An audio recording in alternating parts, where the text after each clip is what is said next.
Здравейте, драги зрители! Последни новини за нашия случай на български език. 17 блокирани мои профили от през следващия ме 19 години прибилия ме до инвалидност некрофил доктор поет садиста доктор Лундберг, който от 11 ноември 2025 насам веднъж седмично черно на бяло, без да се укрива, заплашва бъбрека на сина ми Румен да ми го изпрати в буркан като сувенир в България. Лъже, че му е болен бъбрека. Това е основата. Сега лайв. Това ми е 18-тия профил, обаче лайва ми е блокиран, като това личице там, където трябва да идентифицираш своите 18 години, ми е отцветено в черно и не работи. Опитвала съм и с копия от ИДА карта, но и там не работи, не приемат. Явно искат банковата ми карта. Тук с банкова карта съм имала неприятности, платила съм 2 филма, които после те казват, че съдържанието им не е прието за да се одобрят, но парите ми са одобрили. Такива неща, така че лайва ми е блокиран, затова ще караме на филми известно време. После днес звънах на чиновничката към социална служба, отговоря за ЛСС отвличанията Сандра Колсон.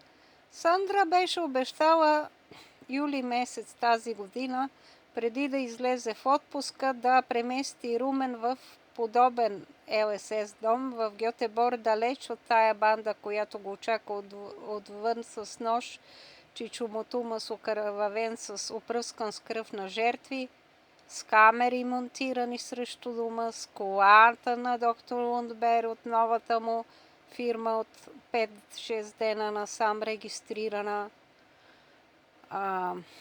Тумас очаква Румен с ножа вътре във Вилис. Тумас преследва Румен до ресторанта му да бързи закуски. Всека сутрин е такива неща. Сандра беше тогава много човешки, откликна и обеща да премести Румен. Но после изведнъж Сандра изчезна в отпуска и тая сутрин Сандра претърпя индивидуална загуба на своята памет, като тя не си спомня да е обещавала нищо. Да, обаче аз имам звукозапис филм някъде, където Сандра именно е обещала, който може би ще пусна да се чуе Сандра в първо лице как лъже.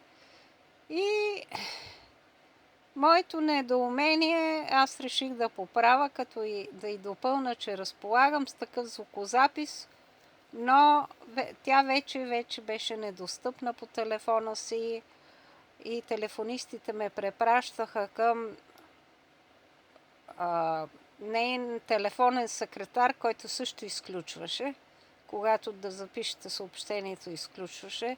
И това ставаше по време на тия жалки 60 минути на ден, сутрин между 8:30 и 9:30 шведско време, когато единствените минути, когато имате възможност да разговаряте с тия хора. Тогава тя се укри по време на телефонното си време, когато трябваше да е достъпна. Телефонистката реши да разреши проблема, като ме свърза с шефа й. Аз предварително усетих много патриархална енергия, много тежка енергия, собственическа, която се оправда като интуиция. И той не реагира на отвличането на Румен от социална служба с фалшиви папироси. Аз не успях да изложа всичко, въпреки че той ме изслушаше внимателно. Накрая той реши, че ме е слушал прекалено дълго време. Аз не успях да добавя най-важните неща. И той ме уверяваше, че Румен разполага с най-добрите грижи. Аз не смятам, че това са най-добри грижи, да го приемат в малнутриция в последна фаза, която да укрият, да претърпи той един колапс там, още загуба на тегло и да развие малнутриция плюс анемия и да е в рисково състояние пред умирачка. Аз не смятам това да са положени най-добрите грижи, но той ме уверяваше.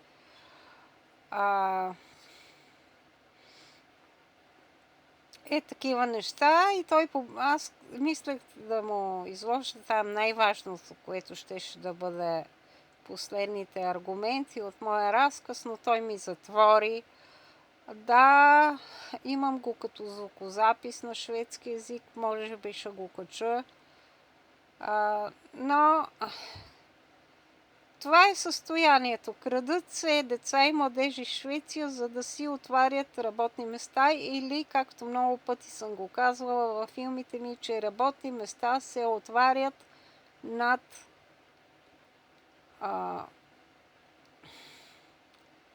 гроб, над труп.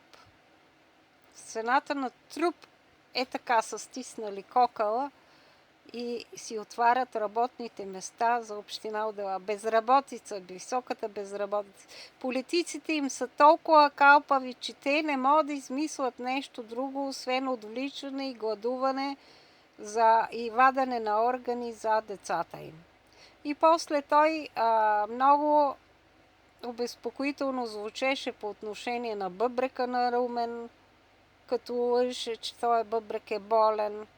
Значи той е по същата линия. Това вадене на орган е пропило, според мене, и шефовете на социалната служба. Разбира се, аз ще прослушам интонацията му много пъти днес, звукозаписа, но това ми е моето първо впечатление, че той шеф е по линията на гангстера, пребил ме до инвалидност, некрофил доктор, поета, садиста, който заплаша с сувенира бъбрека на Румен, да ми го прати в България, доктор Лунбер. И виждате, че шефовете на социалната служба са по същата линия, макар да се изразяват с по-предпазливо, с друг речник, не толкова криминален, те са по същата линия. Това е обезпокоителното. После това, което срещата в моя случай, в случая на мама Муамара от бивша Югославия, в случая на мама Махия от бивша Югославия с техните синове Емин и Адмир Сехович, те навсякъде казват, че властите казват: вашите синове са навършили 18 години, те решават за своя живот. Ти нямаш вече думата, ти не си родител вече, той решава. Да, обаче тия навършили 18 години младежи са препарирани. Адмир е препариран с седативни вещества, с невролептика. Окото му се вижда на снимката на майка му, е препариран с удар, с огромна синина кръгва около окото. Румен е на скелет.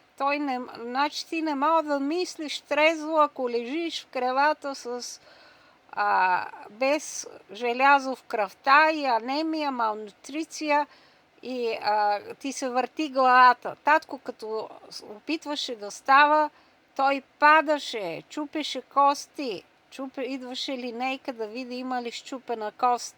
Но това го правят в България. В Швеция няма такива грижи. Те все още на Румен не са му осигурили диетолог, диетист. Никога не му подсигуриха протеинова диета, витаминена диета. Не му подсигуриха и диета за съдържание на желязо, само защото шефа лъже, че всичко е окей, че те полагат всички грижи след това. А то като е засекретено, ти нямаш възможност къде и да провериш. Ти не си... Всичко е засекретено. Те се държат точно като терористи и са точно това, което са терористи на труп. Детски трупове, младежки за органи. Имам доказателства, Елон Мъск. Имам. Но няма журналисти. Имаме мисирки.